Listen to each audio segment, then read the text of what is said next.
Hello and welcome to episode 3 of the Marine Corps Association podcast, Scuttlebutt. I'm Nick. I'm here with Vic. Hello.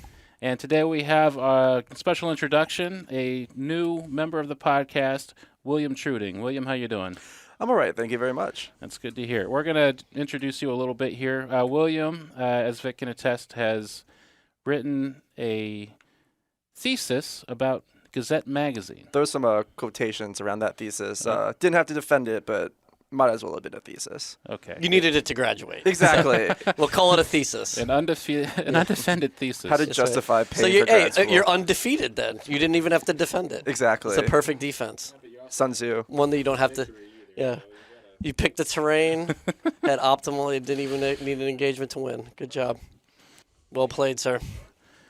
So, in lieu of our normal bit of scuttlebutt, we're going to dig into William's street cred. Yeah, so one of the ideas is for our listeners to know is we're going to be introducing some new segments, and William is the one of the assistant editors of the Gazette, extremely knowledgeable. He's a historian, and we just thought this would be great as we begin to expand the show a little bit and bring in some new segments to bring William on board with the podcast, not just in his editorial duties, and help us explore all of the wonderful things that the Marine Corps Association is a part of.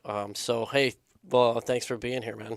Yeah, thank you very much. Appreciate having me. So we talked a little bit already about who you are, but if you could, in your own words, sort of give us a little of your background, your connections to the Marine Corps outside of the Gazette, how you came to be a part of the Gazette team, et cetera, et cetera. Yeah, perfect. So, but I had the privilege of both of my parents being Marines. So if you want to be indoctrinated in the Marine Corps, greater family, that's pretty much the easiest way to be born to a couple Marines. Exactly. So I was born a couple Marines. We moved around a little bit. Grew up mostly in Northern Virginia. So on top of that, if your parents are Marines and one of them is a military historian as well, it's the perfect area to really be a part of that. I got my undergraduate degree at Christopher Newport University. And then I continued on, got my master's in history with a focus on American military history at George Mason. And for my quote-unquote thesis, I wrote essentially about how Marines in the Marine Corps Gazette responded to Bill Lind coming in during the maneuver warfare discussion era, the 70s and 80s. And that was great, especially because it was during when COVID started, and for all my primary sources, I had to go to the library. I just raided the Marine Corps Gazette's archives and had a pile of books on my kitchen table for about 6 months or so. Your wife was so stoked on that, I bet. She got to work on the living room, in the living room during that whole fun era. But yeah, it was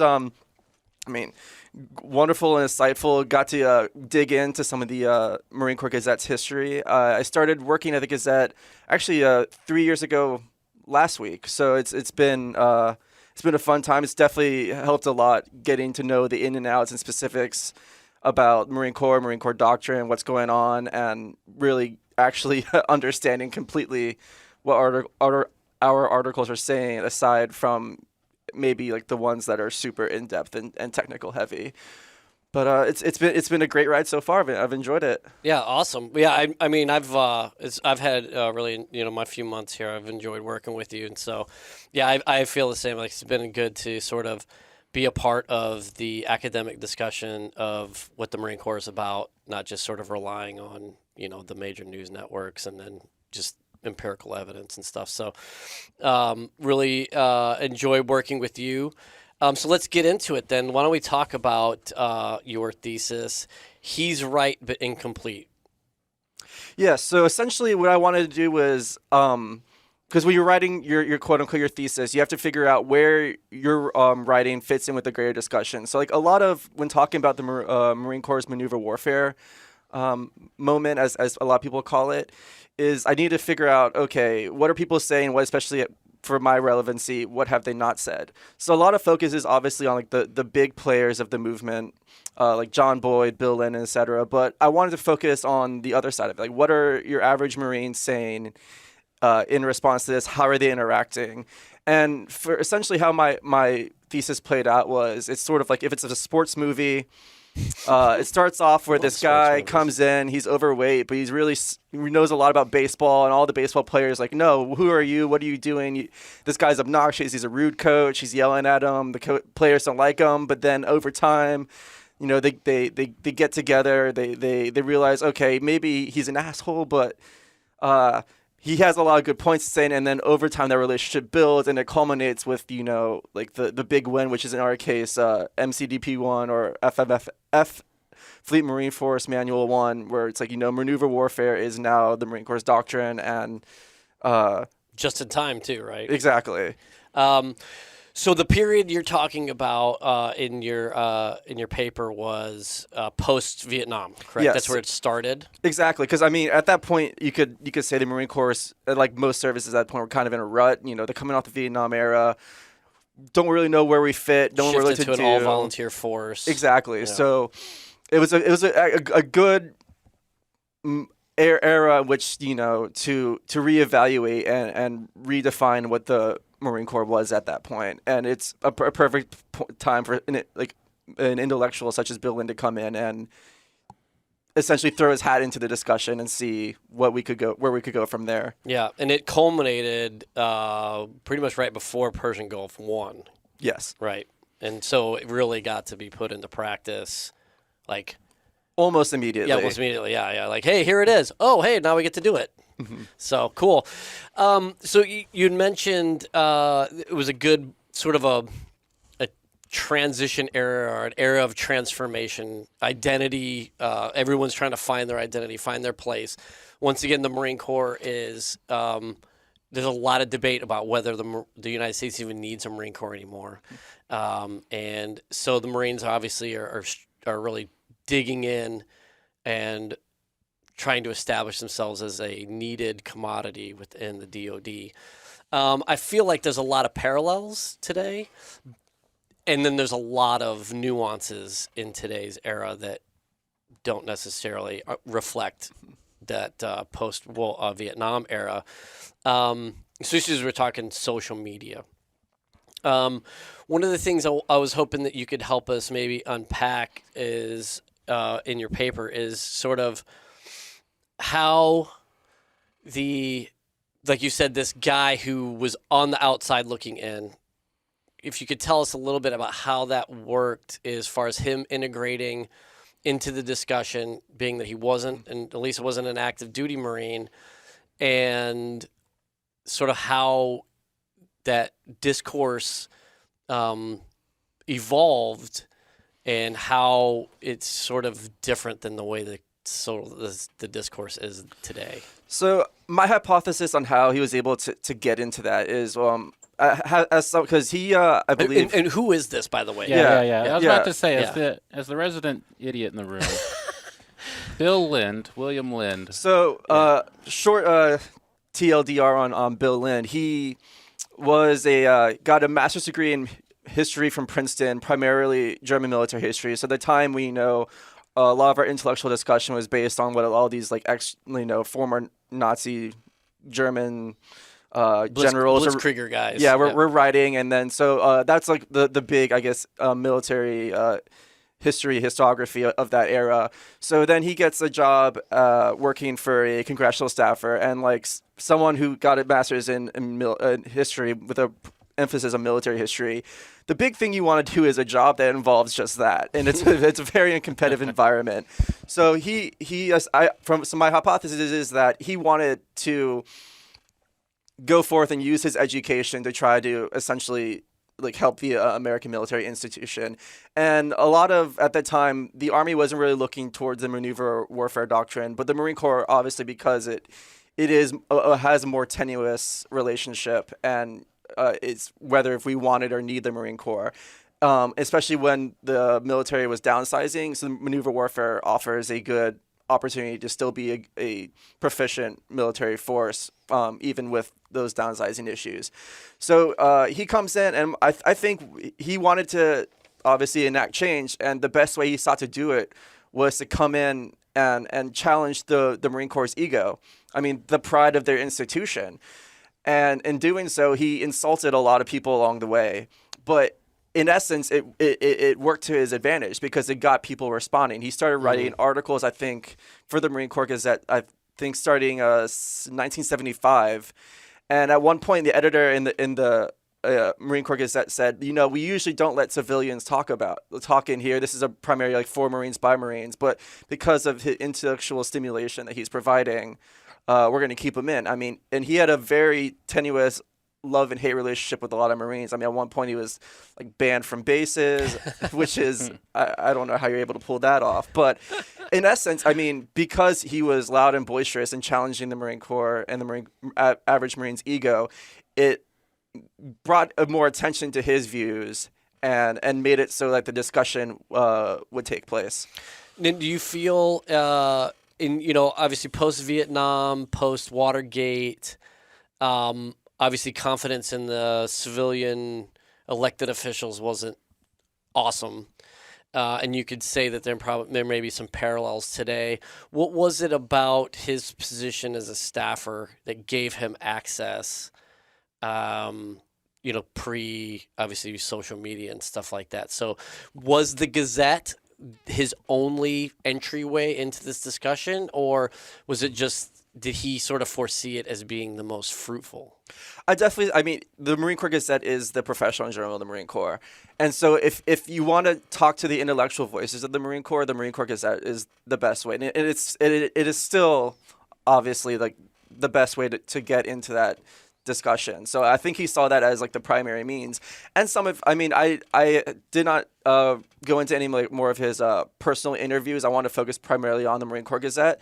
But it seems like just by the sheer amount of reactions, if you look at the amount of letters the editor before he was in and then after he was in, it blew up exponentially. So it worked. I think it was the best way in order to tap into the average Marine and get them involved in the discussion. And it more or less worked. Yeah, it totally shaped the entire environment. So who were the big voices that jumped on board with him at that time? So in doing my research, I think some of the big ones were, Lieutenant Colonel, I believe Mike Wiley, or Wyly. Yes. So he was I think he was instructor at the I'm instead of throwing out inaccurate information, but he was one of the big ones. He wrote a lot. Colonel John Boyd, who is I think a Marine, Ian T. Brown wrote a book about Boyd's influences. So he's pretty much like the big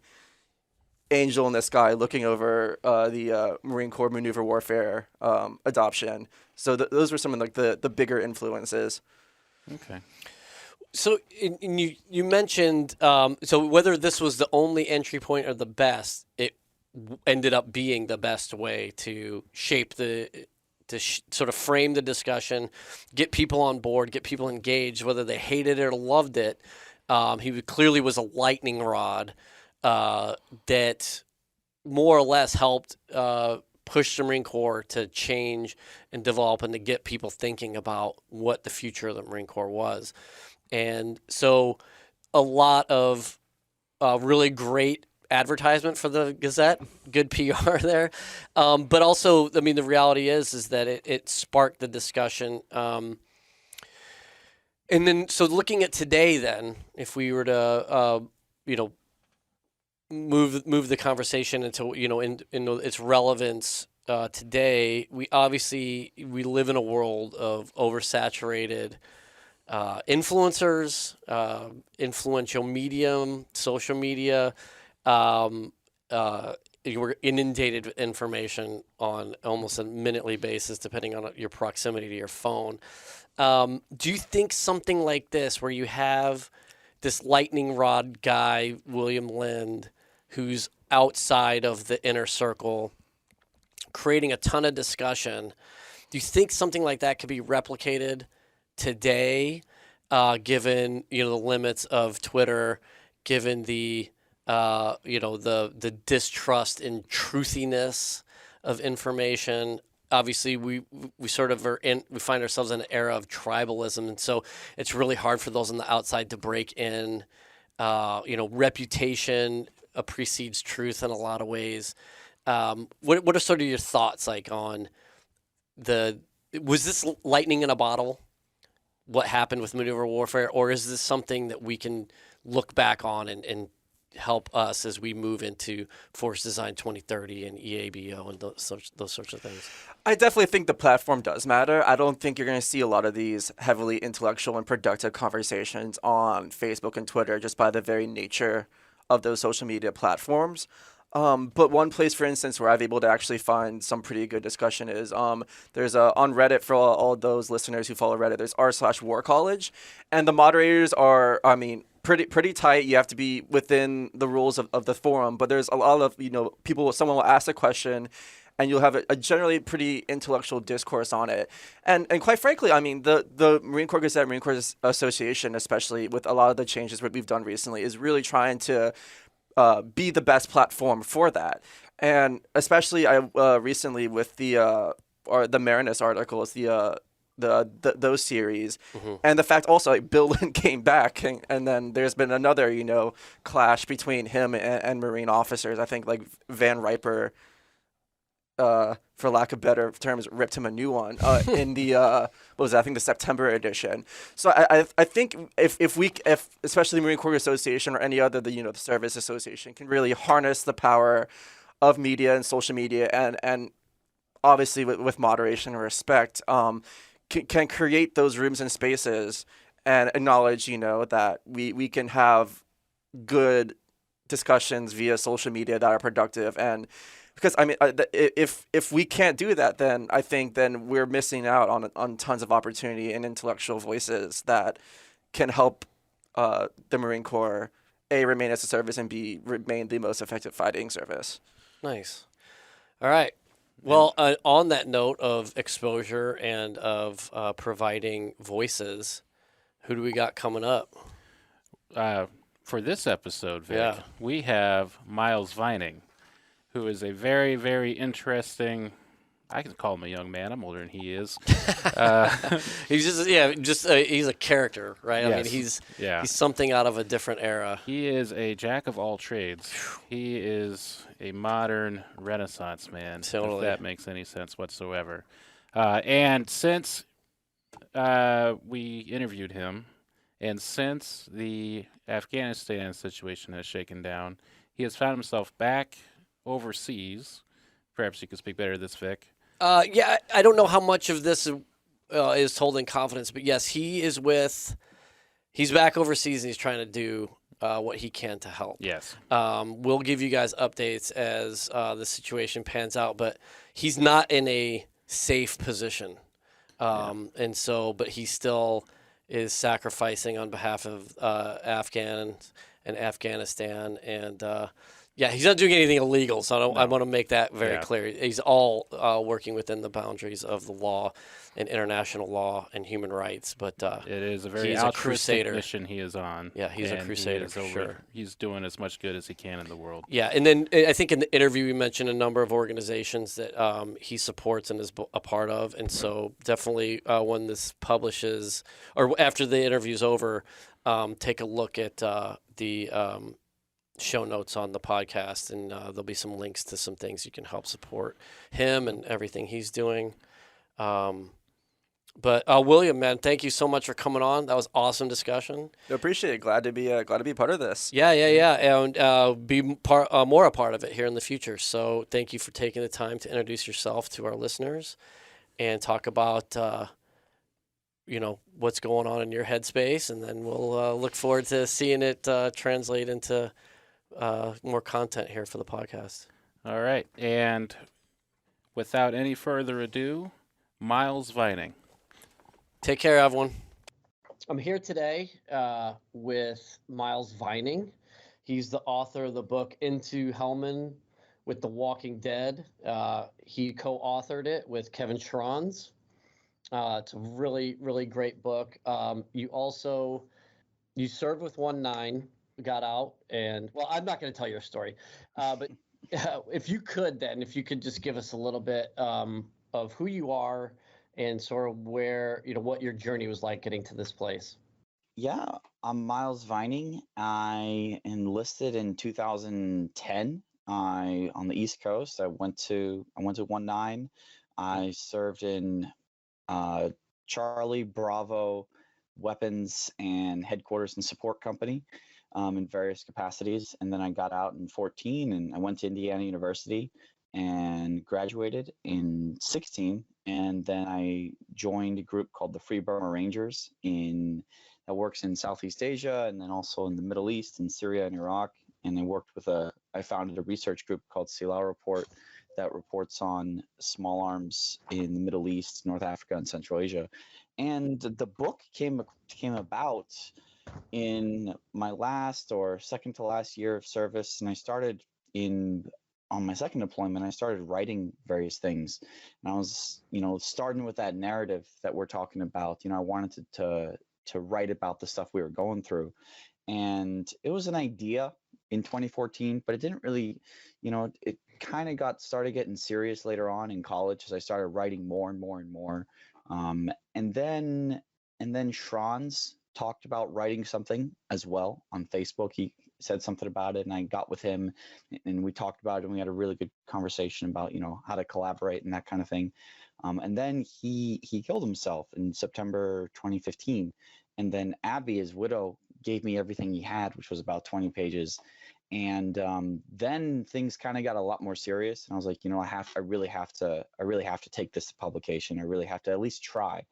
And then through various ways, and then by this time I'd been working with a manuscript of up to about 125,000 words in 2016, 2017 ish. And then through a weird way, God blessed me in a very odd manner working with the Free Burma Rangers, and I was able to work with people that I was able to show to a publisher, and it was eventually this publisher, and they were interested, and now it's published in December of 2019. No, it was October of 2019 it came out. So Wow, that's an amazing story. There's a lot that I want to delve into there. I've been taking some notes. But first and foremost, I guess, if we could talk a little bit about your life before you joined the Marine Corps, I think that is a really fascinating aspect of your life. Do you mind talking about that a little bit? Yeah, sure. I grew up overseas. I spent 10 years in Thailand and a year in Malaysia and 5 years in Burma. And then I went to 2 years at a boarding school outside of Philadelphia, Valley Forge Military Academy. As my parents lived in China, and I went to boarding school. It was a very typical State Department life. My dad worked for the State Department. We lived at these embassies. I loved it. I loved being overseas. I never knew what it was like to grow up in the U.S. And you speak a ton of languages too, right? Well, Thai mostly. Thai's probably my best. I loved Thailand. I loved growing up there. I led tons of friends there, and amazing times, amazing experiences there, and it was a very, I don't know. I had a very awesome childhood that I've been blessed with in being able to see these countries up close and personal, and especially in Burma. Burma really shaped my worldview. My parents were always interested in Burma. My parents met in Burmese class. So Burma was being able to live in that sort of military dictatorship and see some of the worst parts, see a worse part of the world up close and personal, and be able to see that stuff in person really influenced sort of my worldview and thinking about things. And that definitely contributed to going into the service and really saying, if I can do anything to prevent this kind of thing happening in my own country, I want to be a part of that sort of thing. So that was a big push there. However, I think I came from the social groups I was in with my parents, and then later on at school, it's all my friends went to college. I was in that generation of everyone going to school and stuff, and I didn't want to go to school. I wanted to enlist, and I was a big outlier among all my high school friends, both from Burma and from the U.S., from the boarding school I went to. Everyone else went to school. I didn't. and that goes back to my interest in the service earlier, being a child and, looking into this stuff. I don't want the officer thing. I want that primal, enlisted route. I want to know what it's like to be that guy in the middle of nothing, that sort of thing. And that's what I wanted, and that's what I got. And I enlisted out of that. And I kind of surprised I surprised a lot of people in my family, and also a lot of my friends around me. Some of them knew I was going to do it, but everyone was like, "Oh, wow, you're going to be cannon fodder in the Marine Corps." And I was like, "Yes, that's exactly where I want to be." Yeah, it's like, So nailed it. yeah. But yeah, that's kind of my upbringing and how I got to enlist. Yeah. Man, that's awesome. And how I guess serendipitous is it that you ended up with the Walking Dead? Like, through all of that story, you ended up with a unit that's called the Walking Dead. That's fantastic.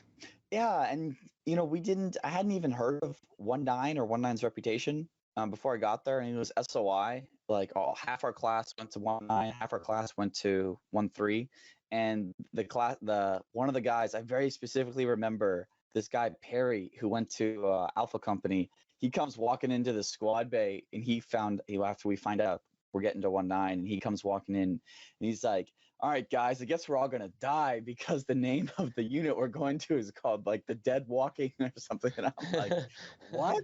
What are you talking about?" And it's like, what the heck? And someone else is like, "Well, I had this Vietnam reputation. You Wikipedia it," and it's like, sure enough, 1st Battalion, 9th Marines, the Walking Dead. So Nice. And that was way before AMC made that into something, huh? and that's yeah, and everyone's 2013 or 14, whenever the Walking Dead TV show comes out, it's the most ridiculous thing, because people are like, you see my shirt, like my shirt says 1st Battalion, 9th Marines, the Walking Dead, or like someone will say something and be like, "Oh, something will be mentioned about the Walking Yep. Dead," and someone will say, "Oh, the TV show." Yeah, the show's awesome. and then those of us from 19 are just gritting our teeth, like, "What are you talking about?" Like, we're the OG. Yeah.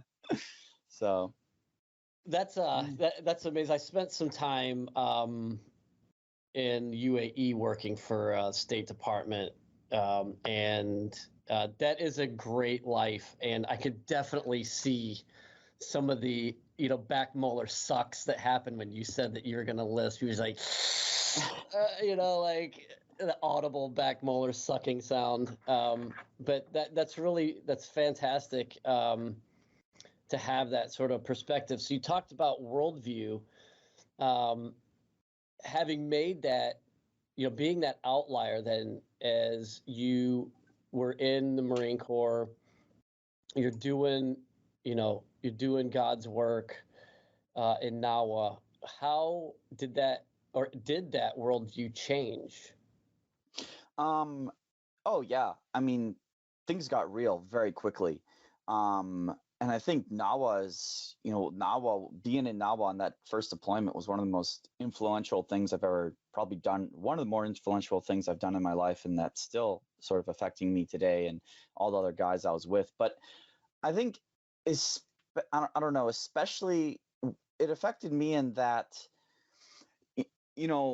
from growing up overseas and being interested in sort of world events and seeing stuff and always taking an interest in things. For the first time, I was actually on the sort of, I was on the end, actually. How do I say it? For the first time, I was actually in it, and I was actually affecting a change, at my small little level as a lance corporal in a rifle company, right? But because growing up overseas, it's like, well, you're there, you're not really affecting anything. You're kind of just watching it happen all around you. And then I enlist, and then it's, in the fleet, it's, train, and everything's kind of notional. I mean, sure, the live fire ranges and the hikes, they can get a little bit rowdy, a little bit dangerous here and there. But it's still all notional. But then I deploy, and it's like, wow, I'm in it, and I'm actually seeing like, okay, wow, we're actually patrolling here, and there's this happening and there's that happening, and we can help these people, and these people aren't working with us, and we have this problem, and it's a real world problem, whereas everything else is kind of, before that, it's kind of like, oh well. So I think that was a big difference that the first deployment made, in that sense. Yeah. Yeah, I feel like there is that sort of that separation, or that distancing, that like, well, that's them over there. Like, yeah, I might be living here, but that's them. They've got their problems, and we're sort of inoculated, or we're sanitized from that issue. Yeah, and then once you're literally boots on the ground, there's not that layer of separation anymore. So what then do you feel like that those experiences though helped you on your deployment, especially like interacting with the Afghans, sort of having maybe a more nuanced understanding of culture than maybe some of your fellow Marines? No, I think it did. It made a huge difference, because whereas a lot of the guys in my platoon, at our patrol base, a lot of the guys, this is their first time out of the U.S. They're you kind of transplant guys from, the middle of Pennsylvania or the middle of New York, and these are guys who've never left the U.S. They don't speak another language. They've only known, other Americans their entire lives. You kind of transplant those guys into Nawa, and it's like, out of Pennsylvania into a Yeah. patrol base in Nawa. Now you're dealing with different languages, different people, different religions, different cultures. You're dealing with people doing things that are you think are insanity, like they're crapping on the side of the field, and they're like praying 5 times a day and stuff. And that can be, talk about a culture shock. I mean, you just went from one extreme to another. You just went from, Pennsylvania farm boy to middle Nawa patrol base. Right. And I think that is a real culture shock for a lot of Marines going into that really austere environment. I mean, same going to Korea or going to Vietnam and stuff. For me though, when I went to Nawa, because I was exposed earlier to living in Burma, to living in Thailand, and I saw a lot of this stuff. So it was kind of like, it wasn't a total culture shock for me seeing, working with Afghans and seeing things. It was like, oh, well, they do things a little bit differently than they do in Burma as opposed to this. And things like learning Pashto, for example, foreign languages was something that it was just, it was there. There wasn't anything exotic or unique about a foreign language to me, growing up in Thai and running around speaking Thai and then Burmese and stuff. So when I got to Nawa, I was like, okay, well, the foreign language here is Pashto. Well, why don't we get okay. It was almost like a natural step to, all right, well, let me sit down with my interpreter every day and let's work on Pashto grammar and Pashto vocabulary. And I started doing that. And so that, and I specifically remember, being on post with some of my buddies, a guy named Mahoney, actually, and he's just totally jarred about like, what is going on here? And I'm just, yeah, well, I guess this is the way people do things, and I think that definitely helped a lot, in that regard. And I think, and I think some guys take that experience and they kind of get a negative out of it. So they go to Afghanistan and it's like, they go to Afghanistan, or they're put down in a patrol base in Nawa, which they're not just at like Leatherneck, or because Right. yeah, because I saw this later on my second deployment, right? When on my second deployment to Leatherneck, where we stayed on Leatherneck, it was this very weird, like, we'd You got your leave Leatherneck, cans, you got waffle bars and ice cream bars and salsa nights and shower, all Yeah. sorts of crap, and it's like but we'd go out on the patrols and get shot at or deal with people and stuff, and then we'd come back and then it's like you're back on Wi-Fi and that kind of thing. So I had these two very distinct deployments of that, and I saw it in some of the guys in my platoon on the second deployment. They didn't get that culture shock as much because they didn't, it'd be like an exotic little foray into the villages, and we'd go into these villages and they'd get a little snapshot and they'd see like, oh, this weird thing, like, oh, this well, or this weird way of living and stuff, but it was just a little foray and they'd go back in it. Whereas on the first deployment, like when you're at that kind of patrol base, you're living in that environment, that austere environment, and you're just so like slapped in the face with what is this kind of thing. And I noticed that between those two deployments, and you kind of see it, and I think it was way more of a culture shock for a lot of Marines going into that austere patrol base living, where it's like you're like, what is this? Whereas to me, I was less of what is this, and I was more of, okay, this is how the Afghans do it. I've seen how the Burmese do it and how the Thais do it in certain ways. So I don't know. That's awesome. Yeah, no, I totally agree. There is that sort of, it's almost like, I don't want to be smug or, thumb my nose at anybody, but it does seem like when you're in those massive built up areas, that when you do go on patrol from there, it's almost like going on a combat vacation or something. Because like you said, you're only getting it for those few hours a day, and then you go back to for the most part, a westernized version of that culture. Whereas, and if I remember Loy Calais, and I think we only drove through there on our way to Las Vegas, but you guys, it was a converted mansion, right? So I mean, it used to be an Afghan's home, right? You're thinking of a patrol base further south that was called it was one of our Charlie Company bases. It was Is it the one that was it closer to Garmser? Yeah, it was called Lamadan. Yes. Yeah. It was like it was a converted mansion. Yeah. So I'm familiar with that one, but no, Loy Calais was one of the patrol bases in a box. Like they built it. It was a very basic construction. I think they built a lot of them like this, but just square concrete walls, 2 posts, 3 buildings, and that was the patrol base right there. Yeah. That's funny you mentioned the mansion, because we always heard about it, and we always joked with some of the guys. It's like, oh wow, you guys living in a mansion, like sounds rough. Yeah. Well, the thing about it is, because everything like, for that region, like a sign of wealth and prestige is marble.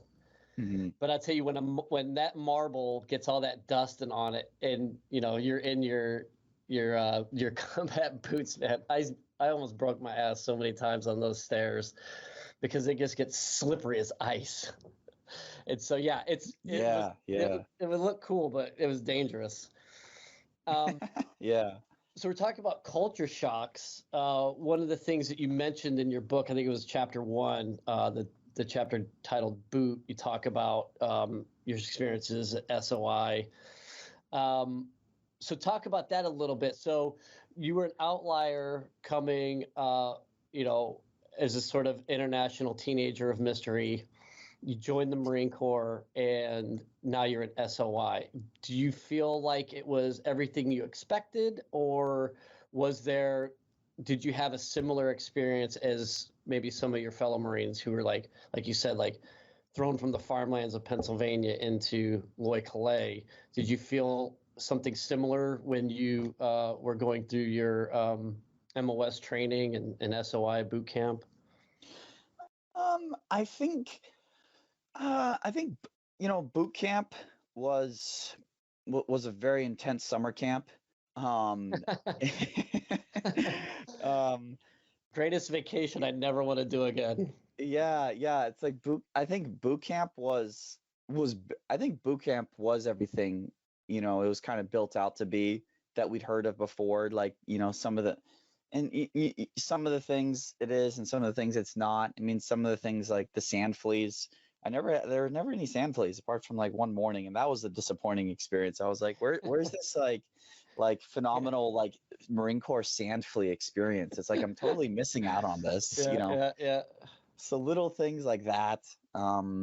It was I think boot camp was kind of what we expected it to be, and more kind of thing, and certainly this very, boom in your face sort of thing. And then SOI sort of was very streamlined and very a lot simpler, than boot camp. But then you got to the fleet, and I talk about it in the book, and the fleet picks back up again, and it's kind of like SOI, you're kind of being babied, and because the instructors are kind of, they can't do much to you and stuff, and everyone's sort of, you're still in that very basic phase. But then you get to the fleet, and it kind of reverted back to boot camp again, with the amount of, in a sort of adult way sort of thing, because now it's like, now you're on your own in the fleet, and like, you screw up, or your career is what you make of it at that point, and how you influence people, and the senior Marines beating down on you or hazing you or stuff like that, and it's for real. Whereas the gloves are off in a way that they aren't at SOI, and I don't know. That was sort of expected too. It was kind of it was really depressing at the time. And then a lot of guys, led to a lot of guys getting married and leaving, and just like more. Yeah. And that's a whole nother route to take. That is, yeah.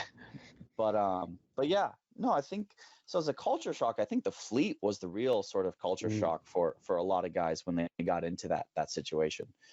It's for real now in that way. Interesting. Well, let's talk a little bit about your book. I guess let's talk a lot about your book. So we'd started talking about narrative, but I want to touch a little bit on the art and the power of storytelling. I really feel like it's important what you and Shrons did, some of these other authors you had mentioned, because I feel like there's a need to take the power back, or at least have more agency over your story, rather than you having to fit into this narrative that has been generated via publishing and popular misconceptions, or even in a good way. Every time you go to a bar and someone says, "Hey, let me buy you a beer, thank you for your service," I feel like there's still a sense that, well, what are you thanking me for? Are you thanking me because I'm in the same service as Dakota Meyer, or because you saw footage of, Phantom Fury Fallujah 2, or are you thanking me because you really understand what it is that I'm going through? And so could you talk a little bit about that, about how you felt, or did you feel a sense that I'm taking this back for me? I'm taking possession of my story. It's a very interesting question. With that,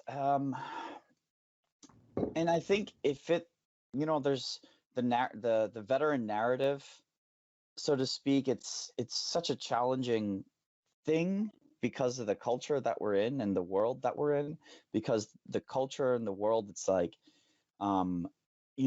it wants veterans to fit in a certain narrative this way or that way. But to be honest, it's like, veterans come in all sorts of shapes, sizes, and configurations.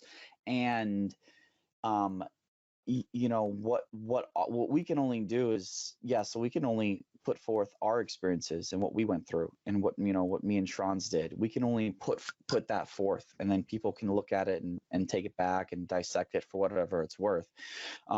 And that's the best that we can do at that point. So in terms, taking that agency of saying, this is what we went through, and we can only put that up on the altar, so to speak, on the veteran altar, right? And be like, well, this is our testament. This is what we did. And we want to talk about it in that way. We can only do that for ourselves, and hopefully, other people can see it. I will say, there is something about, getting in touch with a lot of people. I actually had the wife of one of my friends tell me this, because he didn't want to tell me this, but she was like, a lot of guys, especially the guys that stay in, they get, everything is about the sort of machine that the Marine Corps is, and they're caught up in it, right?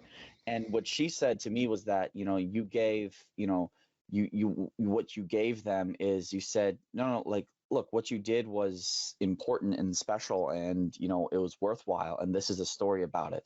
And you spoke for those who couldn't speak.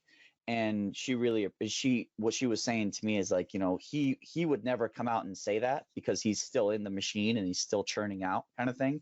Mm-hmm. But it's like he can point to that and be like, look, I was a part of this, and this story is something I was a part of. And it's like Bianco, that I sent you the email about. He just he passed away 2 weeks ago, 2 or 3 weeks ago. And like I go into his personal effects with his brother, and like our book is there, and it's like, I don't know if he ever opened it or not. The pages were pretty crisp, but it's it's something that he can latch onto. And he was obviously saying, that's something I was a part of, and his brother didn't even know that, but now his brother knows. So I think that's the best that we can do, is just talk about our part and our little piece in the entire chain, and especially. Well, no, and I think that's it. That's the best we can do. I think that's absolutely right. I look at, like, all the different writing styles that we can use. Like was it Bill O'Brien? The things they carry. It tells the perspective of his experiences through his gear. Big West writes The Village, and he takes himself completely out of the story and tells it all third person of the Marines that were around him in Vietnam.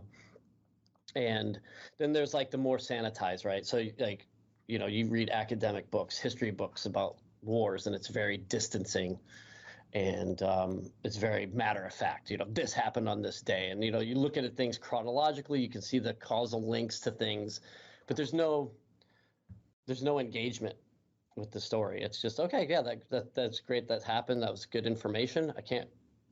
I'm not really interrogating my life, or I'm not seeing myself in that narrative. And I think what you and Trons did there is something that goes beyond sort of that AAR, the after action part, which has its merit, but it's a flash in the pan, because those are all sort of time sensitive, geographic sensitive, regionally sensitive. So I could take an AAR and then maybe within a year or two use it and be effective somewhere. What you guys, I feel, did here with it, making it accessible to not just Marines, not just people that you serve with, but people who just want to know what it was like to be a grunt standing post in Loy Calais. I think it's that level of accessibility. And so I think, like, in sharing that experience, did you feel a sense of, I know you're talking about, like, well, we put it up on the altar, the veteran altar, as our offering. But I feel like there's more to the art. There's the art reflecting life and life reflecting art there as well. Yeah. What do you think? Yeah. Well, and that's what I wanted to do. In terms of, I wanted to try to portray these, like, odd nuances and these weird and these struggles in certain ways that people don't see from the outside. Kind of how, and that's why, growing up, I read Jarhead, and that was a very fundamental book, my sort of literary thing, because Jarhead goes into that. It goes into those ideas, and he kind of goes on this, small philosophical sort of journey. And no, I wanted to do that in this book, and Trons wanted to do it too, and you see it in some of his things, and not just, and talk about the weird struggles and stuff of being home or being on deployment, or weird little things. And you can't get that. Yeah, you can't get that through an AAR sort of thing. But that's part of that. That's part of what I wanted to try to get out.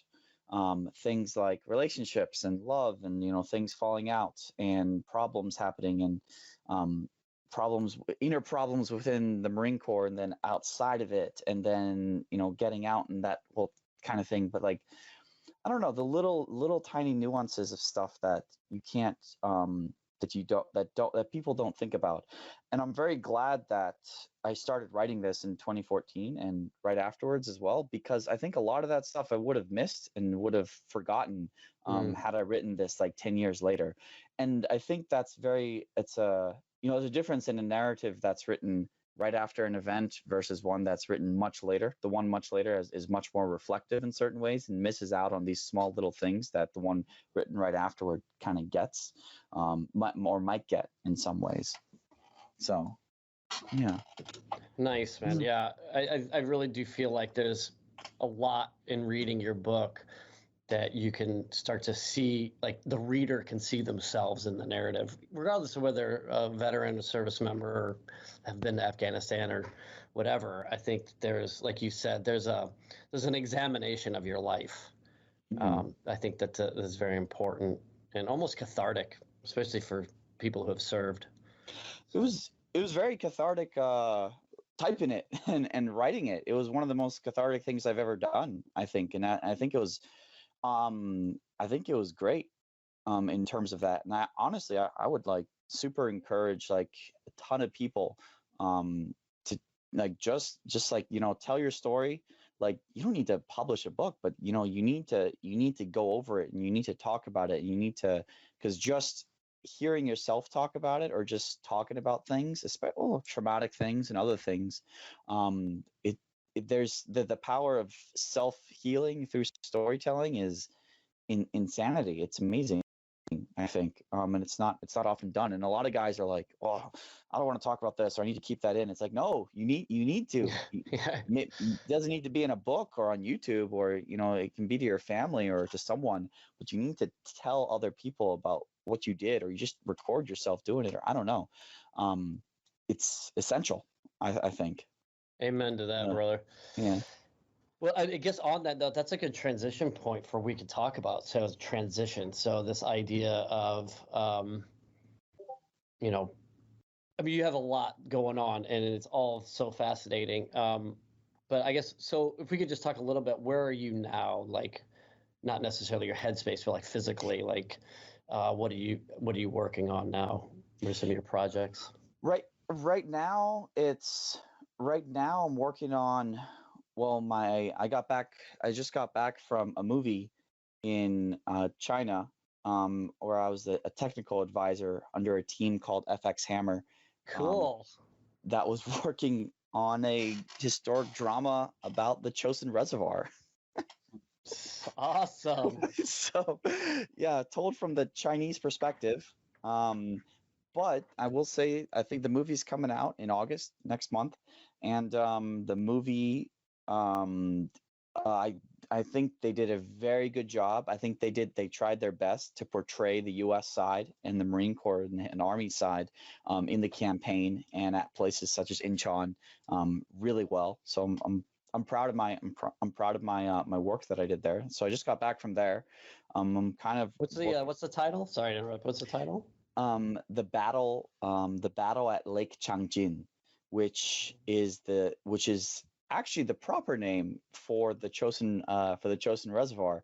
Chosin is actually it is actually a Japanese translation of Changjin, and we got stuck with Chosin because of all the maps that the Marines were using in Korea were all Japanese maps with Japanese language translations. So, yeah. How fascinating. How cool. So we'll see how that goes. And so I've got that, and then I'm working on my non-for-profit, our non-for-profit Silah Report, which researches small arms in the Middle East and Central Asia, North Africa. So, yeah. Very cool. And then could we talk a little bit about the Free Burma Rangers? I saw that in your book, and then you mentioned it earlier. That's you just talk a little bit about them? Yeah, the Free Burma Rangers is a multi-ethnic relief organization based in Southeast Asia that works with refugees in Burma and in Syria and Iraq. It's all volunteer group, and we're led by this guy named David Eubank, who founded it in the early 90s. Former Ranger, former SF guy, but worked on this group. And the mission of the Free Burma Rangers is to bring help, hope, and love to oppressed people in conflict zones, specifically in the front lines in Burma, in the civil war. It's been going on for 70 years. And then in Syria and Iraq as well, in Mosul, during the Battle of Mosul, working with refugees trying to get out. In Syria, working with refugees caught up sort of in between the lines. And recently, when Turkey invaded, helping some of the civilians that were trapped in Tel Tamr and Ainisa, and that is in those areas. We're a very small volunteer relief group. We can only work in very small little areas and only make a very small difference. We're not some big, huge NGO, but we do exist, and I volunteer with them as often as I can, and I'm still a part of them. So that's so awesome. And we'll make sure that we'll link all of these things in the show notes when we go live with this stuff, so everybody can check out and hopefully have as big a heart as you have for some of these causes, and at least help you guys out maybe monetarily so that you can expand a little bit. So on that note, clearly you have a calling to help, and not just to sort of fire and forget with like a donation or membership or some bumper stickers on your car. I mean, you're in the thick of it all, and it seems like you've been drawn to that for a long time. What are some of your thoughts then as Marines are making their transition from wearing the uniform every day to not wearing a uniform every day? Man, it's hard, right? Yeah, that's a toughie. Yeah, man, I think, I'm still transitioning. Ha ha ha ha. Yeah, look at my haircut. Yeah, I haven't left. Yeah. I think, wow, it's such a complicated subject in so many ways. I think there's so many things that go into that, but I think the biggest thing is you need to unwind or let loose. You do need to unwind, because everything we do is just so high tempo. It's just so boom, boom, boom, deployment, training, this, that, go to CAX, go here, go there, go to this school. It's like, get off deployment, and it's like, man, I just got back. It's like, okay, you get a 96, and then we're starting workups again. Yeah, exactly. It's just like boom, boom, boom, right? But what you don't realize is throughout all that, everything that happens in terms of trauma, in terms of family stuff, in terms of personal stuff, that personal development, like that kind of thing, all that stuff is just like slammed to the curb. It's just slammed to the side. So you need to find a way to release that, and you need to process that. You don't have time to process that when you're in the fleet, when you're in.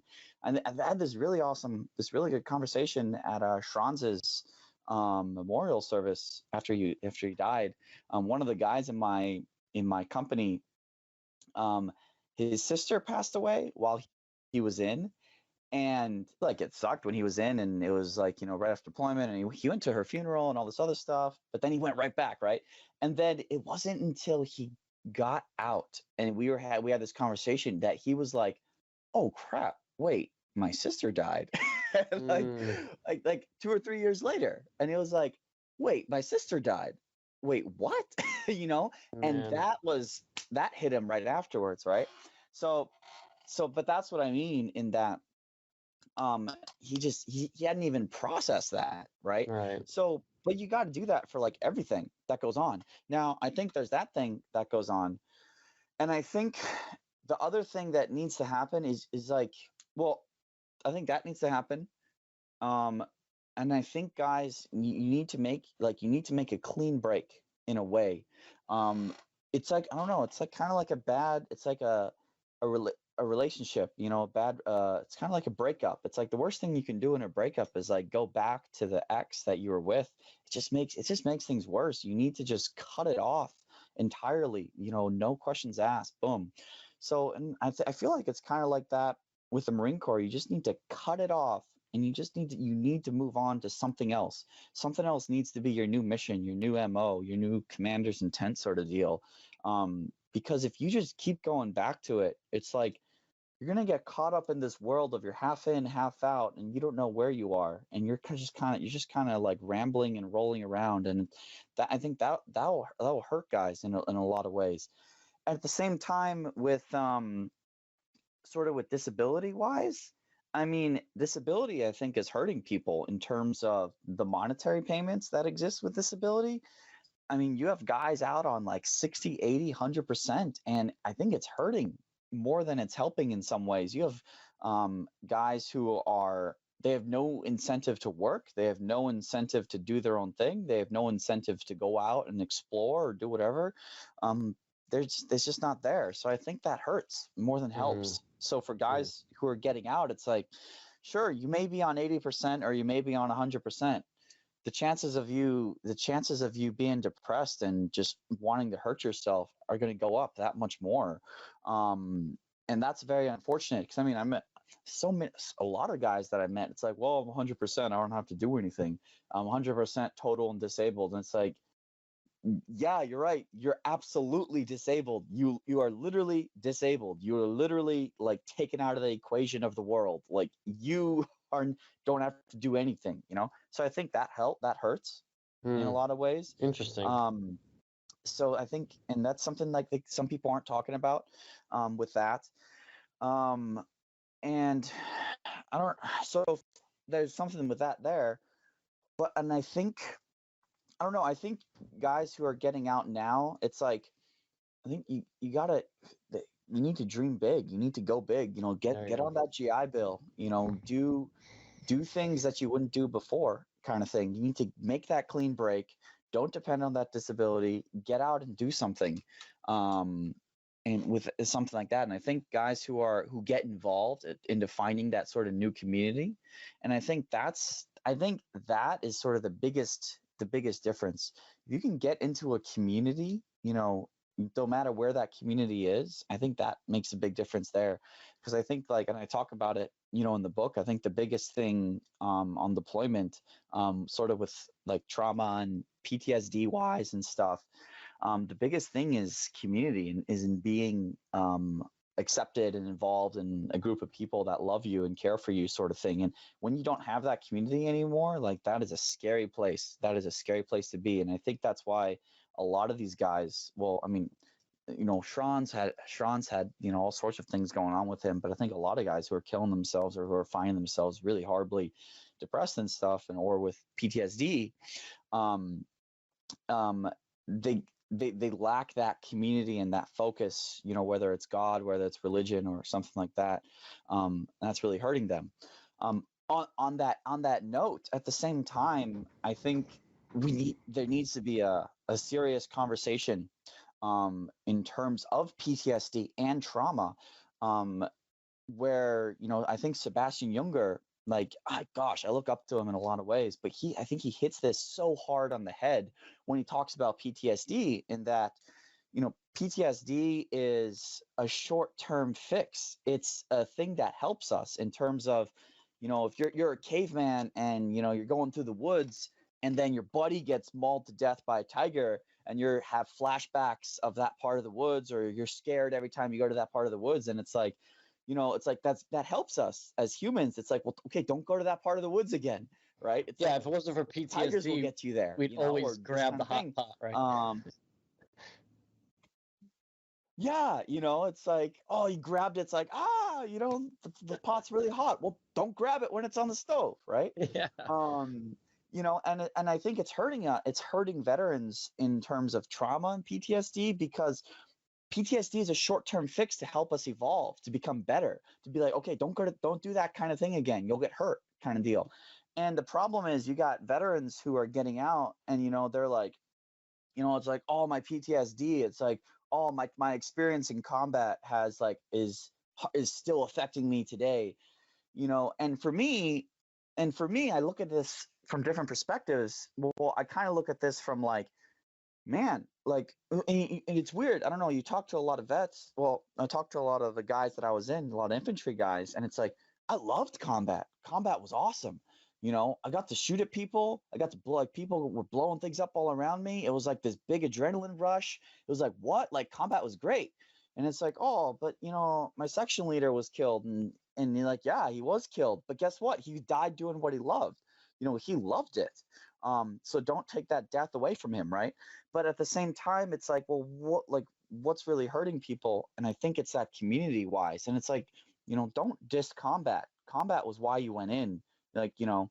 So, and why I say this is that my experiences, sort of with FBR, and in seeing people that, in seeing some of these places around the world, and seeing, you know, Karen got people who've, you know, just lost their families and villages in Karen state, and also in Syria, who've been fighting for, you know, decades and decades. And I meet a lot of these guys, in a lot of these austere areas, of people who have just been fighting forever, and there is no trauma package for them. There is no disability, you know. And I almost, you know, I talk to guys who are like, oh, I was in, you know, Sangin, or I was in Marja, you know, I went through all this hard stuff in Sangin. And I meet Afghans too, because I got out and, you know, I went back to Afghanistan several times as a contractor, as a YouTuber, as a researcher in Kabul.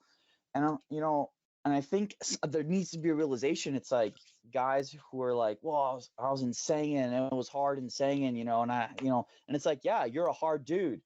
How about I introduce you to a Karen, you know, a KNLA guy who's been fighting in Karen state for the past several decades, and he's been in 10 times the amount of firefights and combat that you've been in. Like, literally, like his record in combat is extraordinary compared to what you have.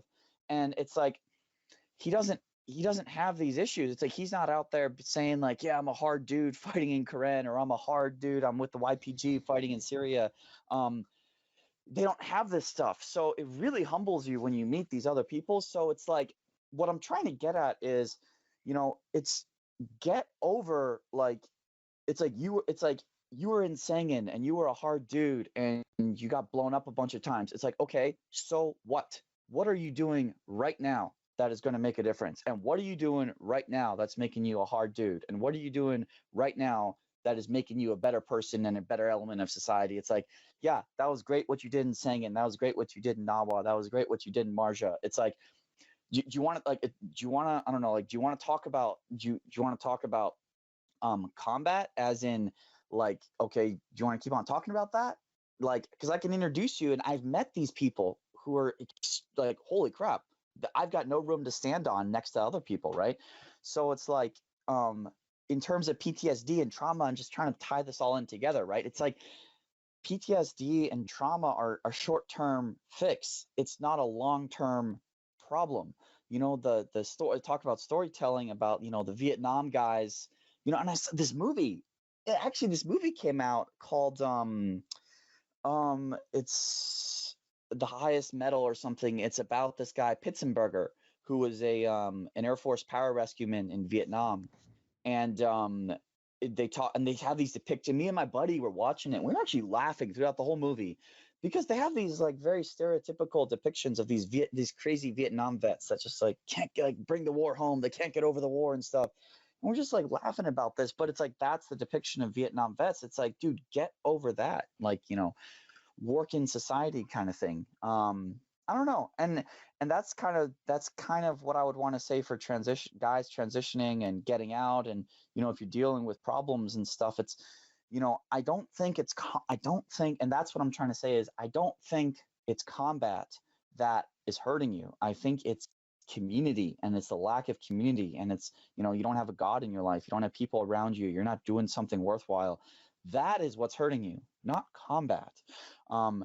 Because if it was, you know, if it was combat, that if it was actually the actual experience of being on deployment and watching your buddies get blown to bits, or watching other people get blown to bits, and, you know, getting shot at and this and that, it's like, if that was the case, like, like I don't think that's the case, because you have these, societies, let's go back in history, right? And you got World War II.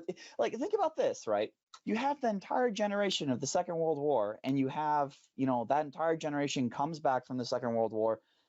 You talk about combat. Holy moly. These are the guys on Tarawa at the Battle of the Bulge, Chosin. Well, we'll leave the Korean War out of this for now. But, this is some crazy fighting. These guys didn't come back from the Second World War. They didn't come back totally traumatized and just like literally in a state of paralysis and like, oh, I went through Iwo Jima and I can't function now because I went through Iwo Jima.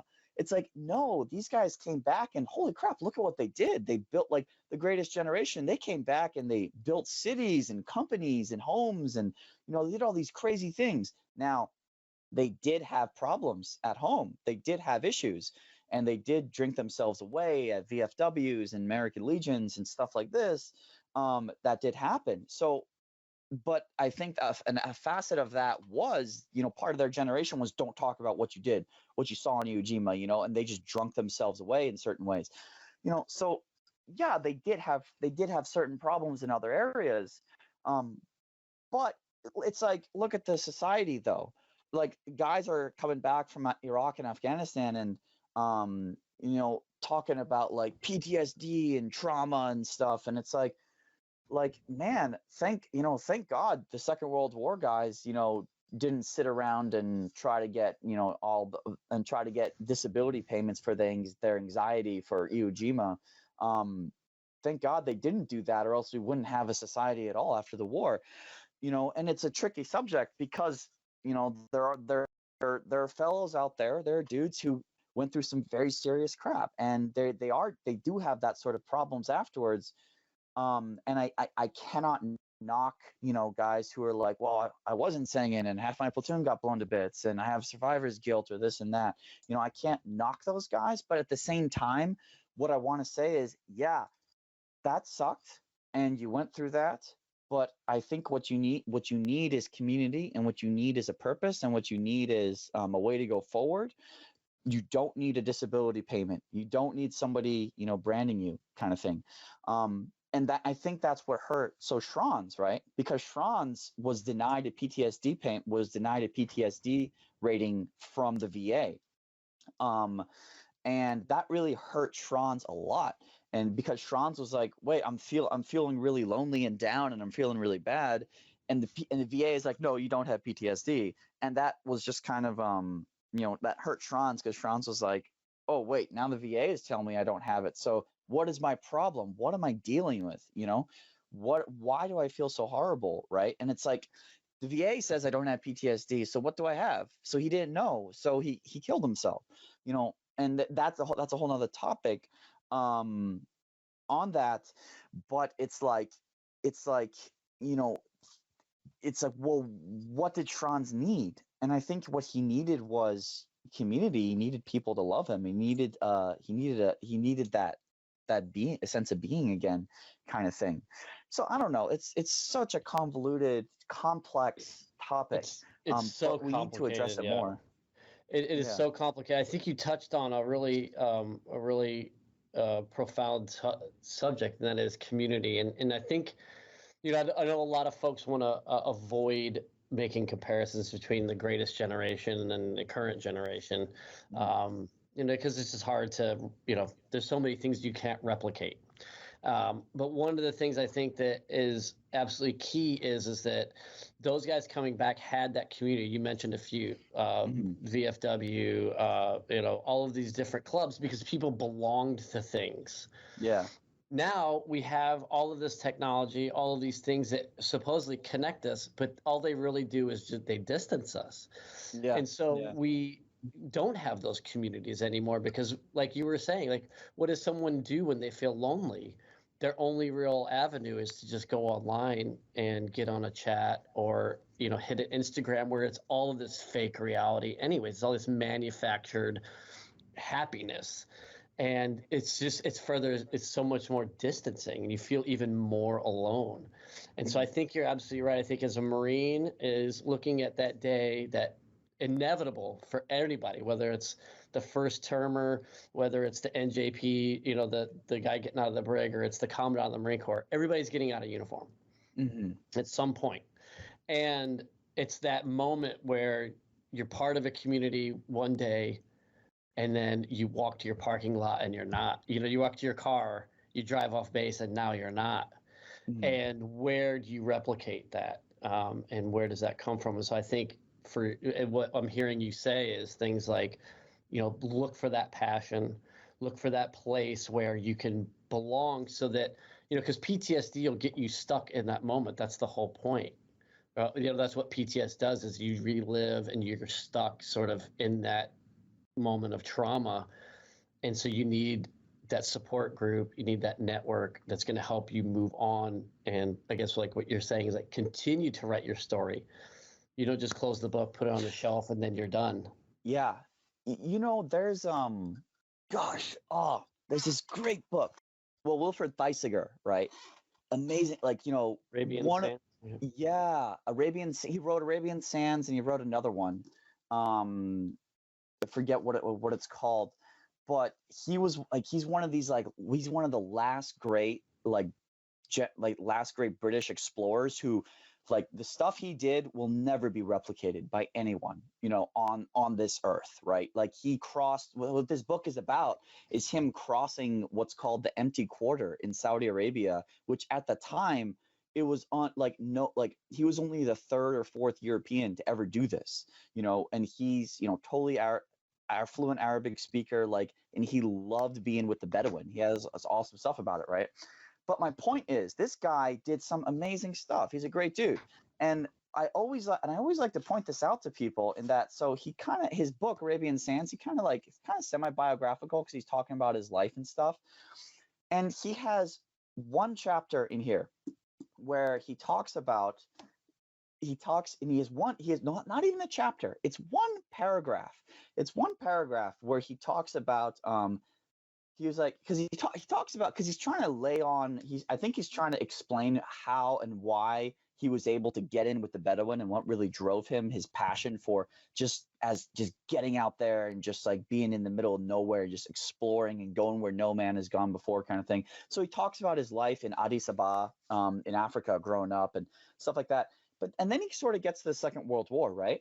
He has one paragraph where he says, then in the war, because his generation still referred to the Second World War as the war. Everyone knew it was the war, right? And he was like, and then in the war, I joined the SAS, and I fought on the long range. I fought with the long range reconnaissance groups in North Africa.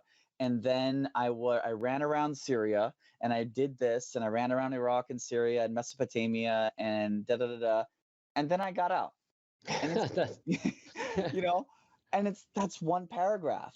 And I read that, and it's like, he's like, yeah, and then I got out, and then I wanted to go across the Empty Quarter, and let's get into the really juicy stuff, which is this book. And the rest of the book talks about his insane journeys he takes about crossing the Empty Quarter with the Bedouin, and almost getting attacked and overran, and they're hiding, and they have no water, and they're in the middle of the desert, and what do we do, and all this crazy stuff, holy crap. But what I pointed out, and I always like to point out this one paragraph, is it's like, dude, he could have written a whole book. He could have written a whole series on what he did. What he was with the SAS in Syria and North Africa. It's like, are you kidding me? That was one of the most pivotal points of the Second World War, and he was a part of it. And he was, he yada the Second World War. And he was, and he could have talked about slaying bodies and doing crazy things in Syria and North Africa, but he didn't. It was just one paragraph. And I always like to talk about it. It's like let your experience in the Marine Corps be that one paragraph. I mean, from my perspective, right? Who am I to tell that one paragraph? It's like I wrote a whole freaking book about it. Who am I to talk about this? But I will say, in my defense, it's like, yeah, I did write a whole book about it, and I did do those 4 years, but I went to college, and I formed Silah Report, and I worked with the Free Burma Rangers, and I went into Syria when the Turks invaded, when every other NGO was running out of Syria and U.S. forces were running out of Syria, retreating, I went in with the Free Burma Rangers, and we were able to do that. And that was the most honorable things I ever did in my life. And I went to China, and I was a technical advisor for a freaking Hollywood level movie. Like, I did all these things, you know. And my point though is, in defense of, don't write a book about your service, right? Of that kind of thing. But don't let it be your story. Don't let the book be your story. Exactly. Don't let that define you, define the rest of your life. It's like, where are you, kind of thing. And that's what this guy did. You know, he could have rested on his laurels, and he could have just sat back, and he could have been like, yeah, like, I was with the SAS in North Africa, and I was with the SAS, and I was an intelligence officer in Syria, and we smoked the Germans. Like, we stacked some German bodies in North Africa. And, you know, he would have been fine to do that, right? With the standards that we have, it's like he would have been absolutely fine. That there would not be an issue with him doing that. And he would have had a great book about being with the SAS and running around and doing rad stuff. That would have been fine. But he didn't. He left that. He didn't let his service, you know, stick on him. He went to Arabia. He lived in Africa. He lived in Kenya. Did all this other stuff. So I think, and that's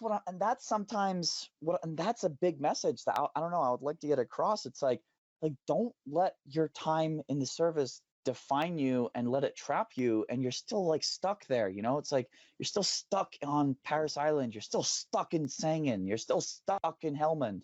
You know, use it and jump and bounce from that kind of thing. And that's a big message. I mean, I would definitely encourage and, you know, tell guys getting out. It's like, let your service be the paragraph of the rest of your life. Don't let it be your stone that you're stuck on and you never leave it. And you're like, you know. It's like, I like that. I like that. You know. Yeah, it's the launching pad, not the thing that you're chained to. Exactly. You know, and I think for a lot of guys, they just get chained to it in so many ways, and they get stuck in it, and they're just like, oh, my glory days in Sangin, my glory days in Fallujah. And it's like, yeah, like, okay, your glory days, what's next? You know. And that's why I want to point out, like, you know, meeting some of these other fighters across the world who have been through all this combat, and it's like, you're like, you know, how about you meet someone else and humble yourself a little bit with that kind of thing. So I don't know. But yeah, I'm talking a lot, but it's just this is awesome, dude. It's amazing stuff. Like, I'm just sitting here just soaking it up. Well, I know you do got some things still on your plate, and so I don't want to hold you up too much. This has been I got 20 minutes. I got a solid next 20 minutes. It's like, okay. I'm fine. Yeah. Well, here, let me hit you with this one, man. So we are talking about unchaining yourself, but I do want you to latch back on just real quick. And if you could, tell me your best day in the Marine Corps and not the day you got your DD-14. That's funny. I think, you know, I think I have two. I think I have two sort of best days. I don't know. I think, and I talk about this. I talk about this in the book. I think the best day, like, you know, wow. If I look through all 4 years, like in a flash, I think one of the best days was when I got back and you know, going back to community. But when I got back, it was this weird conversation. It was just we were just chilling at the barracks. And there's this conversation where I had with this guy named Paul, Lance Corporal Paul. And we were just chilling at the barracks, and we were kind of talking with there's another senior in the room. And it sort of came about, like, the relationship I had with Paul with this other guy, because he was from another platoon, and Paul was with me at Loy. And Paul was, and I was saying to Paul, I don't know how it came about, but it sort of just popped out. And I was like, you know, Paul, you know, if you'd gotten hit on a patrol or something, and, you know, some kind of a firefight would have happened, you know, and you would have been lying out there, like, I would have gone through hell, and I would have risked my life to go get you, even if that meant, like, me dying. and he sort of looked right back at me, and he sort of looked me right in the eye. And the thing about Paul is like, Paul's just very like, you'll see him in the book, he's just very like rough and gruff, like very rough around the edges. Like he does not mince words, you know. He just like you know, he's like a staff sergeant now too, so it's like he's probably pissed at me writing about him. But but Paulie is like, you know, he gives it to you, he lays it on straight, right? So it's like, you know, you're getting the straight dope from Paulie. But he sort of looked me right in the eyes, and he's like, you know, Vining, if that had happened to you, I would have done that to you, done that for you as well. And I think that was one of the most beautiful things that, you know, has ever occurred in my life. And that was kind of the point that I'm talking about with that sort of community, where it's like there was a point in time, you know, at Lloyd Calais, where he would have done everything for me and I would have done everything for him. And that love right there, like, you don't get that elsewhere. You don't get that outside of a combat deployment. And you might be lucky if you'll get it somewhere else, right? And you know, that day, that moment was probably one of, like, you know, was one of the most amazing times in the Marine Corps that I had.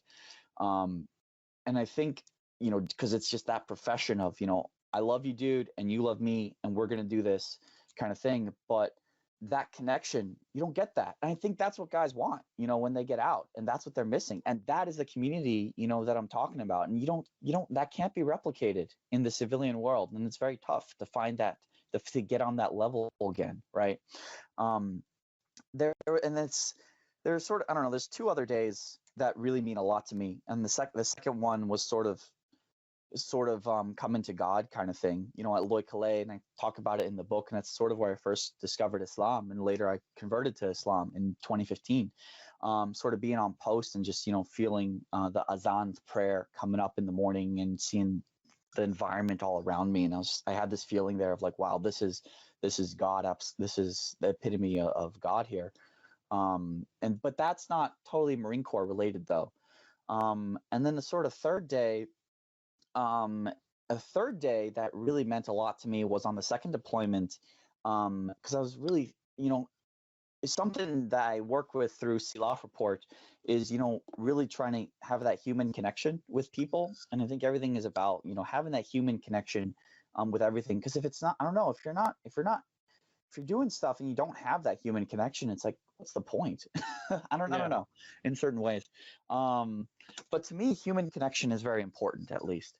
And there's this really cool day where, because for me on my deployments, and this is why we were lacking that sort of human connection on that second deployment that we had on the first, where we really got to know these villagers and the AUP, and we really got to know a lot of Afghans, and really just got invested and involved in their stories and their lives in many different ways. And, you know, some of them were bad. We had really bad relationships, and we had really good ones. Some of the Afghans we hated. We hated some of the police we worked with. We hated some of the villages. We hated their guts, right? But it's like humans. You hate some humans and you love some humans. And there were other Afghans that we really loved, and and it was really painful, you know, learning that Lloyd Calais fell and stuff later on. But either way, my point though is on the second deployment, there was because I was a quasi like tactical interpreter, because I was able to speak enough Pashto to sort of run around, but not enough to be an actual interpreter. But there's an interpreter that came up to me back at Leatherneck, and he was like, hey man, there was a farmer that came up to me and was like, is there a guy named Whining in your unit? And he was like, Whining? Oh, you mean Vining, like Miles Vining, like the corporal. And the farmer was like, well, yeah, like he came up to me on a patrol like last week, and we had a whole conversation in Pashto, and his Pashto was really good. And the interpreter told me that. And that was one of the most touching moments of, I don't know, my career, in that, you know, this random Afghan farmer like came up to another Marine patrol and was like, yo, one of your guys spoke to me, and I had a conversation with him, and I understood everything he said. And that was just, I don't know, it was very beautiful in a sort of human connection way that's very Marine Corps related. I don't know.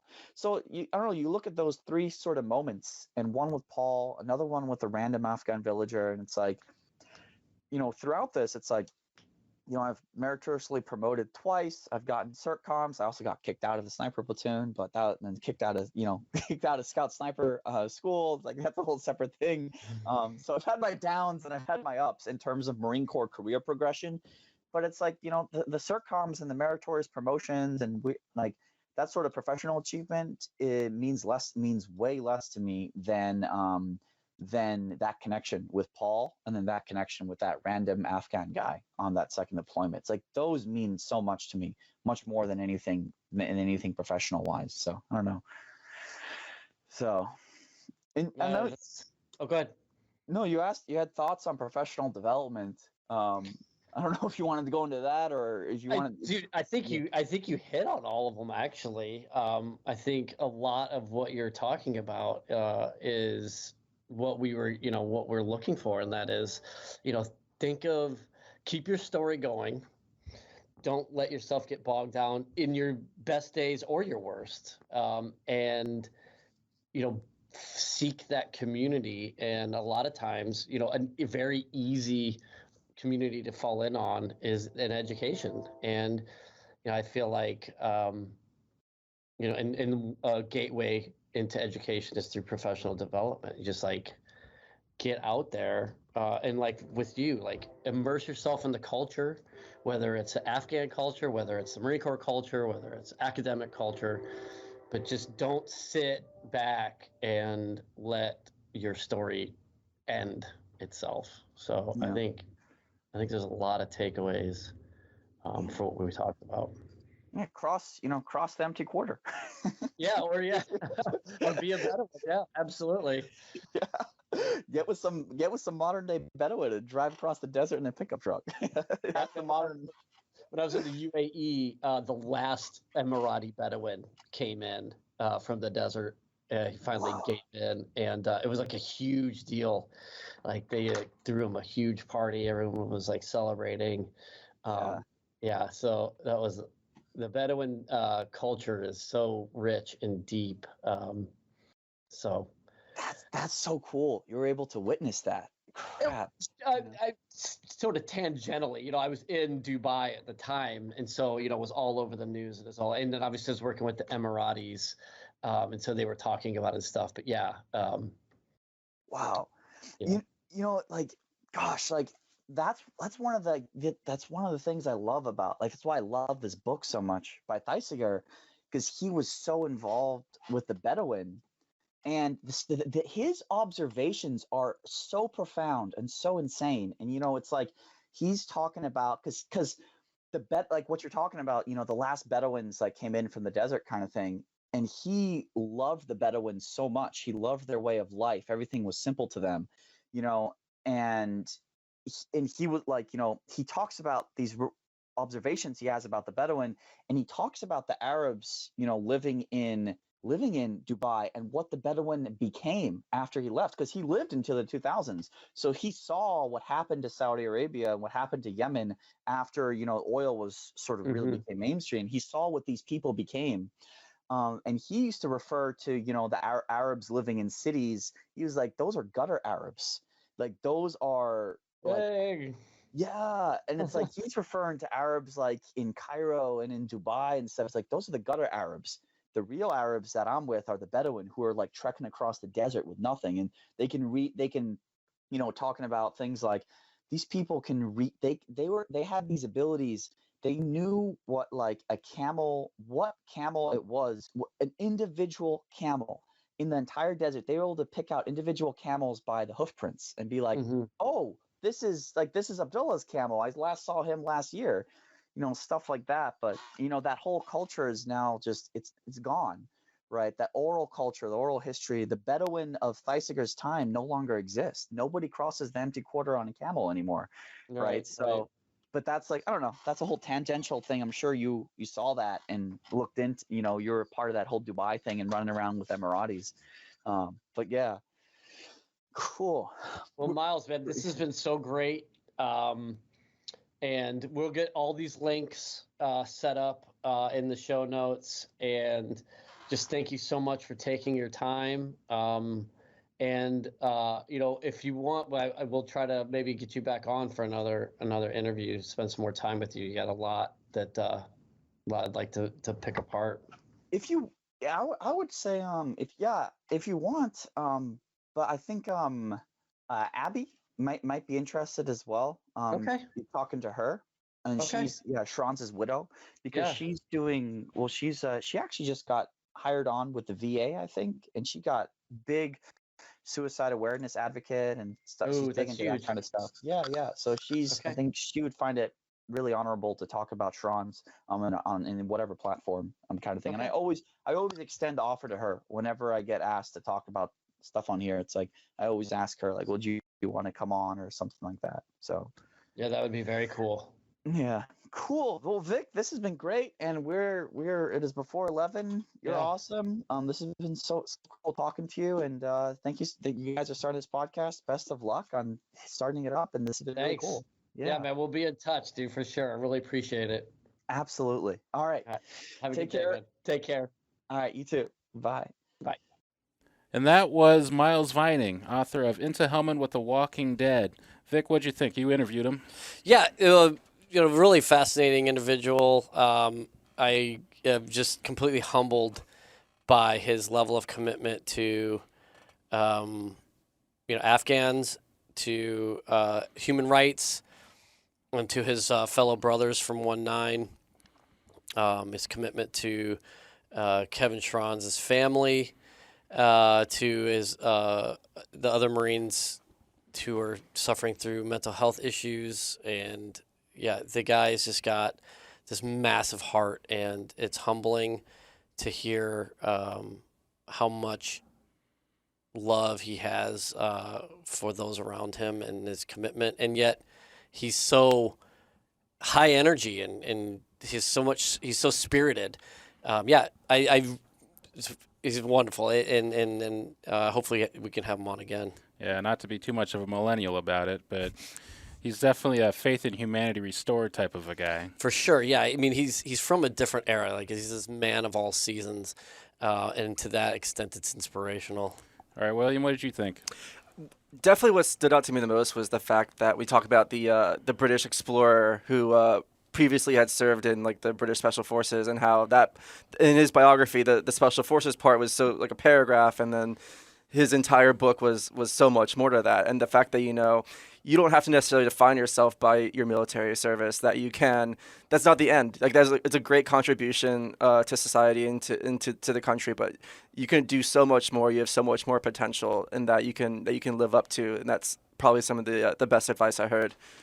Yeah, and it's interesting that Miles, from a young age, wanted to go the enlisted route, coming from the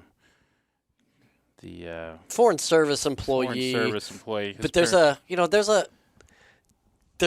position in the hierarchy where that puts you, and I think from a very early age, he was drawn to more of that being in the mud, that really tactile experience, not just the academic or intellectual pursuits of life, but like full immersion. And again, like totally, it's just so humbling to hear about him and the breaking the mold. I mean, the guy is just changing the paradigm time and time again. He's got a little something for everybody, too, because I dug the part where he was talking about how the Walking Dead were the OG Walking Dead. That's right. And not the TV show or the comic book.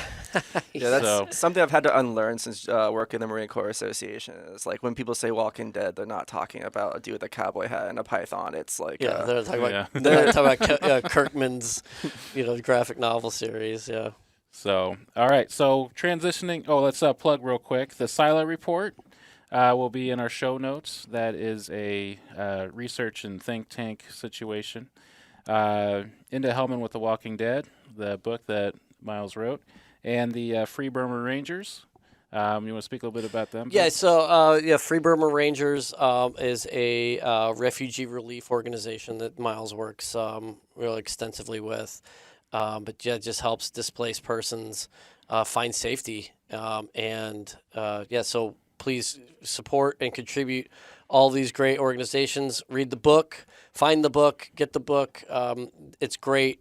I think it really helps sort of reaffirm agency, and sort of takes control of the narrative away from this stigma that unless you're a commanding general of some special forces task force or a Medal of Honor winner, that those are the only stories that matter. Those are the only stories that should be on the bookshelves. And I think Miles really helps bring that back, that like everybody's story matters. And it really is, it's something that we try to do here at the show. And I think Miles takes it that step further with actually having published a book about it. So yeah, from the grunt's perspective, warfare from the grunt's perspective. All right, and with that, let's introduce our episode in 2 weeks with Will Schick.